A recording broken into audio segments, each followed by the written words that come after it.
అందరికీ నమస్కారం. శ్రీ శ్రీ శ్రీ ఆచార్య ప్రబోధానంద యోగీశ్వరుల వారికి, జగద్గురువైన శ్రీకృష్ణ భగవంతునికి నమస్కరించుకుంటూ ఈరోజు త్రైత సిద్ధాంత భగవద్గీతని చదువుకుంటున్నాం. ఇది ఎంతో పరమ పవిత్ర పరిశుద్ధమైన భగవద్గీత. ఈరోజు ఆత్మ సంయమ యోగము అనే అధ్యాయంలో 21వ శ్లోకం గురించి తెలుసుకుందాం. సుఖమాత్యంతికం యత్తద్బుద్ధిగ్రాహ్యమతీంద్రియం వేత్తి యత్రాన చైవాయం స్థితచ్చలతి తత్వతః. ఈ శ్లోకము బ్రహ్మయోగము గురించి తెలియచేశారు. భావము: అనంతమైన ఆ సుఖము ఇంద్రియాతీతము, దానిని బుద్ధి మాత్రము గ్రహించుచున్నది. ఆ సుఖమును గ్రహించినవాడు దాని నుండి చెలించక నిశ్చలత పొంది ఉండును.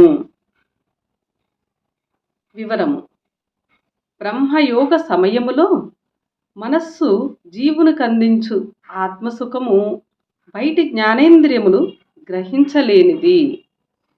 ఎందుకనగా ఆత్మసుఖము కన్నులకు కనిపించు అందమైన దృశ్య సుఖము కాదు. కన్నులు అందించు ఏ సుఖము దానికి సరికాదు. కన్నులు, చెవులు, నాలుక అందించు సుఖములకు అతీతముగా ఉన్నది.